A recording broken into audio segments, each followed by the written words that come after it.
What would you do if the people who were supposed to keep your neighborhood nice and orderly decided that you were the problem? Not because you trashed your yard or let your house fall into disrepair, but because they just didn't like you. Jake Lawson had spent 20 years in this house. 20 years of mowing the lawn, fixing up the place with his own 2 hands, and keeping to himself. He didn't cause trouble.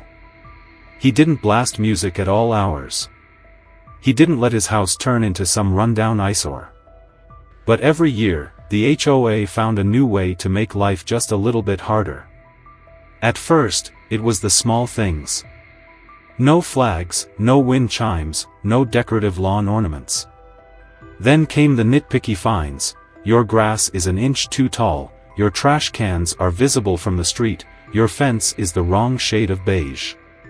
Every letter came with the same smug, passive-aggressive tone, the kind that didn't say we care about the community so much as we enjoy watching you squirm. Jake had learned to ignore it.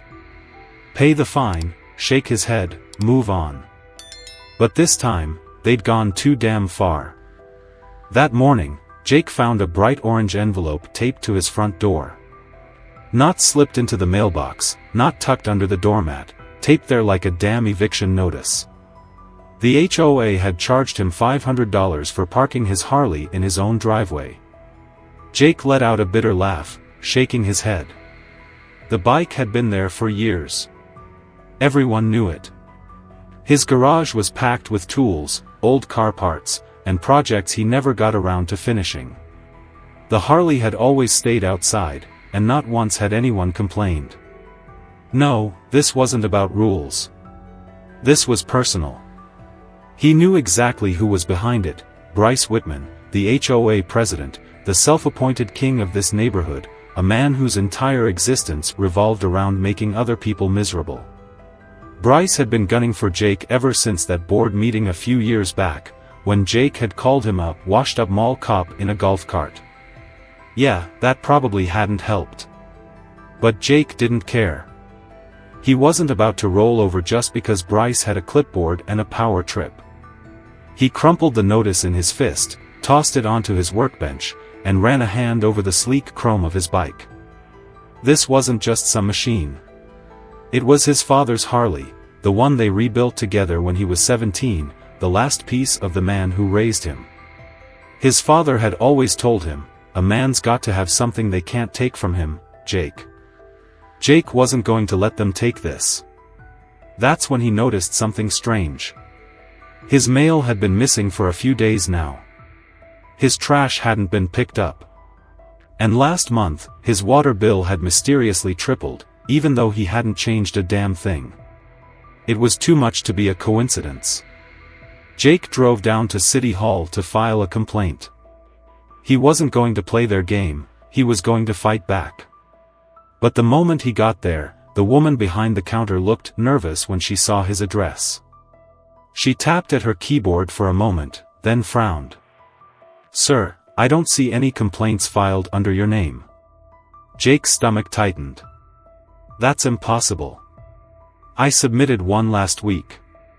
The woman hesitated, then leaned in slightly. "Mr. Lawson, I shouldn't be telling you this, but Bryce Whitman sits on the local planning committee." Jake felt something cold settle in his gut. Every complaint he had ever filed, every single one, had been erased before it even saw the light of day. This wasn't just some HOA nonsense anymore. This was a damn war. Jake Lawson had always been a light sleeper, but that night, something pulled him from unconsciousness like a gut punch. A deep, stomach-dropping boom rattled the walls of his house, the kind of sound that sets off every alarm in a man's body before his mind even catches up.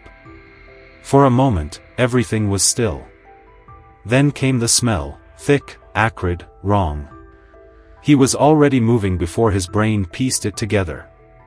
Jake tore out of bed, feet slamming against the hardwood floor.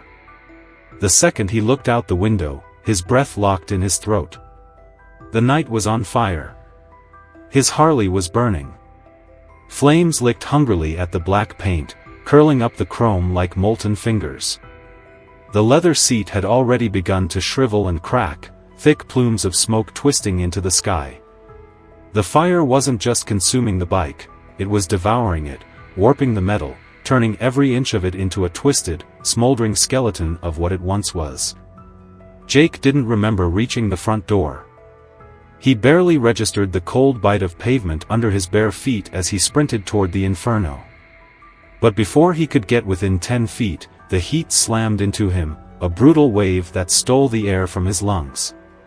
He staggered back, heart hammering in his chest. There was nothing left to save. And then he saw him. Standing at the edge of the cul-de-sac, arms folded over his chest, bathed in the flickering orange glow of the fire, was Bryce Whitman. He wasn't panicked. He wasn't horrified. He was smiling.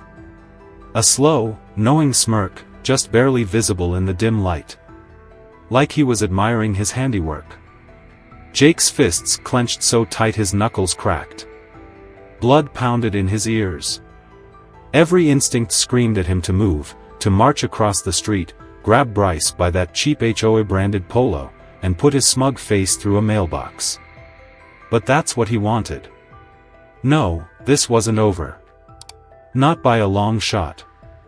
By the time the fire department arrived, it was too late. The flames had done their job. The firefighters might as well have been hosing down a campfire for all the good it did. What remained of his father's Harley was nothing more than a blackened husk, a cruel mockery of the machine that had once carried a lifetime of memories. The chrome was gone, the gas tank warped, the frame twisted beyond recognition. Jake stood there, staring at it, barely noticing when one of the firefighters clapped a hand on his shoulder. "Sorry, man," the guy muttered, but his voice was distant, muffled, like it was coming from underwater. Then came the police. 2 officers. One older, one younger. The older guy, stocky with a beer gut stretching his uniform, took one glance at the scene and let out a long, tired sigh. "Looks like an accidental fire," he said, already scribbling in his notepad. Jake blinked. Did he just... A what? His voice came out sharp, barely controlled. The cop shrugged, clearly uninterested. Could have been electrical. Maybe a fuel leak. Bikes go up real fast when there's gas involved. Jake clenched his jaw so hard it ached. That's complete, he stopped himself. Took a slow breath. Someone did this. That wasn't a damn accident. The older cop sighed again, like he really didn't want to be here. Do you have any proof it was arson? Jake didn't need proof. He knew. And the proof was standing right there, arms still folded, smug as ever. Bryce Whitman hadn't even bothered to pretend he was upset. He wasn't standing with the other concerned neighbors, wringing his hands or whispering behind closed doors. No, he was front and center, watching it all burn, eyes glinting with something that might have been amusement. Jake turned toward him slowly. Bryce met his gaze and smiled. Not an open grin, not enough for the cops to notice, but just a slight twitch at the corner of his lips. Just enough to let Jake know that this was intentional. Just enough to make him want to rip the bastard apart. Such a shame, Lawson, Bryce finally said, shaking his head like he actually gave a damn. Real tragedy. His eyes flicked toward the smoking wreckage of the bike, then back to Jake, that smirk deepening. But, you know, HOA rules are rules. That thing shouldn't have been in the driveway anyway. Jake's blood went ice cold. The sheer audacity of it. His fingers curled into fists at his sides, nails biting into his palms hard enough to break skin. His breath came out slow, ragged. He wanted to hit him. Just one punch. Just enough to make that smug expression vanish. But Bryce was counting on that. He wanted Jake to lose his temper. To lash out, get arrested, get labeled the problem. The same trick he'd used on a dozen other homeowners who had dared stand up to him. Jake forced himself to breathe. Forced himself to shove the rage down, bury it deep where it could simmer, burn slow. The cops didn't care. The firefighters had already packed up. The insurance company? They'd laugh in his face. No suspect, no payout. And Bryce? He walked away whistling. Jake stood there, alone, staring at the wreckage of everything that had ever mattered to him. Then, slowly, he pulled out his phone. His thumb hovered over the screen for a half-second before he started typing. He didn't need a long explanation. Didn't need to beg, plead, or justify. Just 7 words. They burned my Harley. Need backup. He hit send. And then, he waited. Jake didn't go inside that night. There was no point. Sleep wasn't coming, not after what had happened. The scent of burnt rubber and scorched metal still clung to the air, thick and acrid, mixing with the quiet hum of crickets in the distance. He grabbed a lawn chair from the garage, cracked open a beer, and sat there in the cold night air, watching the last wisps of smoke curl from the charred remains of his father's bike. His phone sat heavy in his palm. The message was sent. They burned my Harley. Need backup. 7 words. No explanation. No plea. Jake didn't need to explain. They'd understand. At first, there was nothing. The quiet of the cul-de-sac stretched on, the glow of distant porch lights flickering as neighbors peeked out from behind their curtains, whispering about the incident. But Jake ignored them. He wasn't waiting for them. Then, the screen lit up. On my way. Hold tight. A second later, another message. Texas boy rolling out. Give me 8 hours. Then another. Nevada's riding in. See you at sunrise. And then the flood began. Arizona. California. Colorado.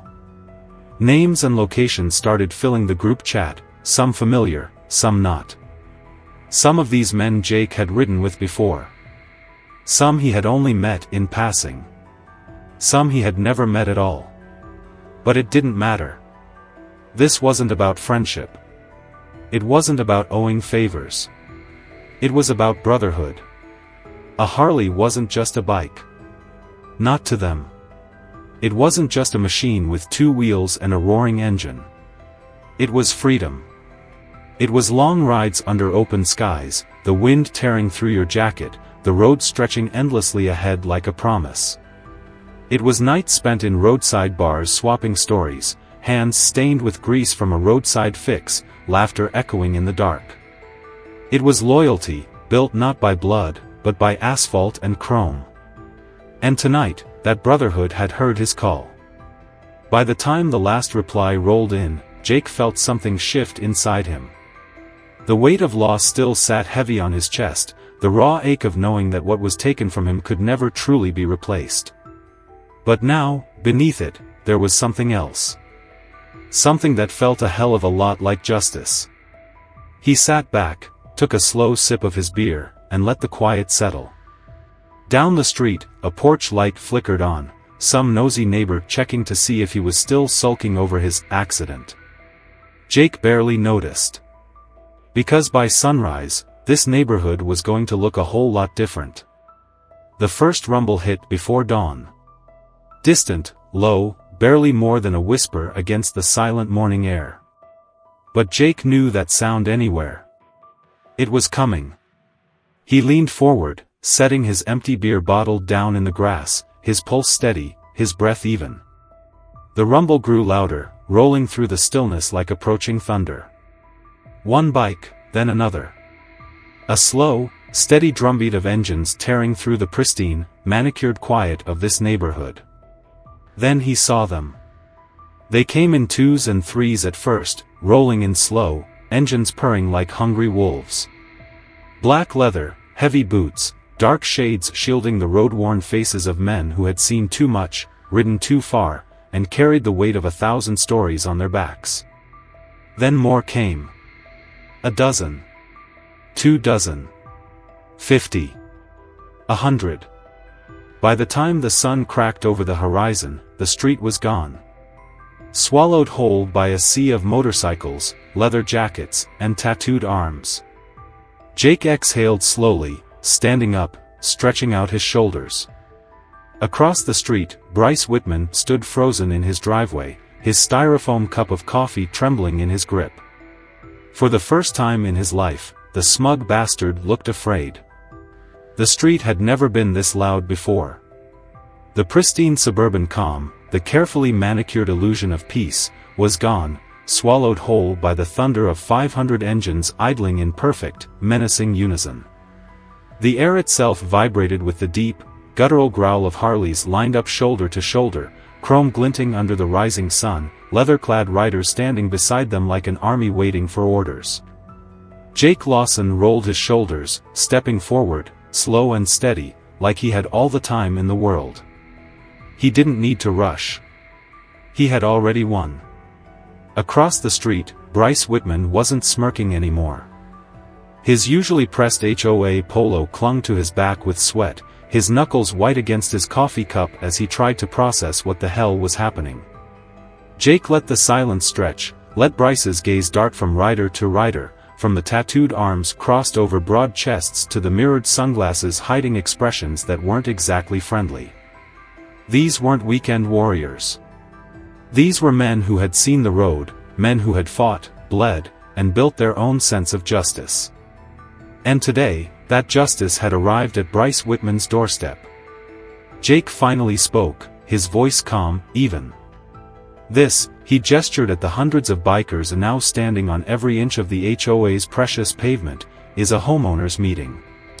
Bryce flinched, his throat bobbing as he tried to swallow his panic. Why you can't just... Jake tilted his head. Can't what? He gestured around lazily. Can't have guests over? There a rule against that, Bryce? From behind him, a low chuckle rippled through the crowd, a sound that sent a visible shudder down Bryce's spine. This is intimidation. Bryce's voice was climbing higher, cracking at the edges. He straightened his shoulders, trying to muster the authority that had always worked before. I'll call the police. You're all trespassing. That's when he heard it. Another laugh. But not from Jake. Not from the bikers. From the cops. Bryce turned, his breath hitching, his panicked gaze locking onto the squad cars parked at the end of the street. But they weren't moving. They weren't getting out, reaching for their radios, calling for backup. They were laughing. One of the officers, middle-aged, graying hair, mirrored sunglasses, was leaned against his cruiser, arms crossed, talking to a biker like they were old friends catching up at a bar. Another cop had a leather-clad arm slung over his shoulder, grinning like this was the best thing he'd seen all week. Bryce's face drained of color. You could call the cops, Jake mused, shifting his weight. But, he nodded toward the officers. I think they're a little busy right now. Bryce's mouth opened, but no words came out. His brain couldn't seem to process it. Jake stepped closer, his voice dropping lower. You thought you could burn my bike and walk away, didn't you?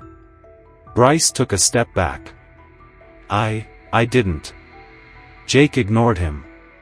You thought you could send me a bill for my own property, take the last thing my father left me, and I'd just take it? He let that hang in the air, let Bryce feel the weight of it. Bryce's breath came faster now, shallow and desperate. He tried to find an out, but there wasn't one. Not this time. And then the final nail in the coffin came. A phone chime. Not from Jake. Not from Bryce. From one of the HOA board members. A woman standing on her porch, Linda Caldwell, the HOA treasurer, had her phone in hand, her face drained of blood as she stared at the screen. Then, slowly, she turned it outward, showing the glowing video playing across her social media feed. The caption read, HOA president caught on camera, did he burn a veteran's Harley? And there it was. The footage. A grainy but unmistakable video of Bryce sneaking out of his house the night before the fire, gas can in hand, his shifty eyes darting around before he disappeared off-screen. The board members saw it. The neighbors saw it. The cops saw it. Bryce saw it. His knees almost buckled. He knew what this meant. The HOA wouldn't protect him now. Hell, they'd throw him under the bus just to save themselves. Jake watched it all unfold, watched as Bryce's entire world came crashing down in real time. By the time the emergency HOA meeting was called that night, it was already over. The board members were sweating through their clothes, barely holding it together. Linda and Doug, Bryce's right-hand lackeys, were tripping over their own words, trying to distance themselves from him. And Bryce? Bryce looked small. The man who had once dictated every rule in this neighborhood, who had fined people into submission and lorded over them with a smug grin, now sat hunched in his chair, his collar askew, his hands gripping the table like it was the only thing keeping him upright. It was all a misunderstanding, he stammered, his voice thinner than usual. No one meant for this to happen. Jake leaned forward, resting his elbows on the table. You sure? His voice was calm. Too calm. Because it looked pretty intentional from where I was standing. Bryce opened his mouth, maybe to argue, maybe to beg, but no one cared anymore. The vote was unanimous. Bryce Whitman was out. And as he stumbled out of that meeting, his empire reduced to ash, Jake Lawson sat back in his chair and smiled. The HOA never recovered after that night. The neighborhood had changed. The fear was gone. The power that Bryce Whitman had wielded for years, the endless fines, the ridiculous rules, the threats, had crumbled like a house of cards in a storm. The board tried to regroup, to salvage what was left, but it was too late. No one respected them anymore. The homeowners, the same ones who once grumbled in private but never dared to push back, were suddenly finding their voices. They questioned everything. They refused to pay fines. They fought back. Within weeks, a new board was elected. The nitpicky violations? Gone. The rule about motorcycles in driveways? Erased. The nonsense about grass height and wind chimes? No one even dared to bring it up. The HOA had lost its grip, and there was no getting it back. As for Bryce? He was nowhere to be found. Some said he packed up and left town in the middle of the night. Others swore they saw a moving truck outside his house before dawn, like he was escaping under the cover of darkness. Either way, he was gone, and no one missed him. But even with the HOA in ruins, Jake still had a loss to deal with. His father's bike, the one thing that had connected him to the man who raised him, was nothing more than ashes. And for the first time in his life, Jake didn't know if he could fix this. Then, his phone started buzzing. The news of what had happened had spread fast, but the news about what Jake had lost, that spread even faster. The biker community didn't forget. They didn't let a brother stand alone. Donations started rolling in. First, small ones, $20 here, $50 there. Then hundreds. Then thousands. A local dealership caught wind of the story and made an offer Jake couldn't refuse, a brand new Harley at cost, no markup, no strings.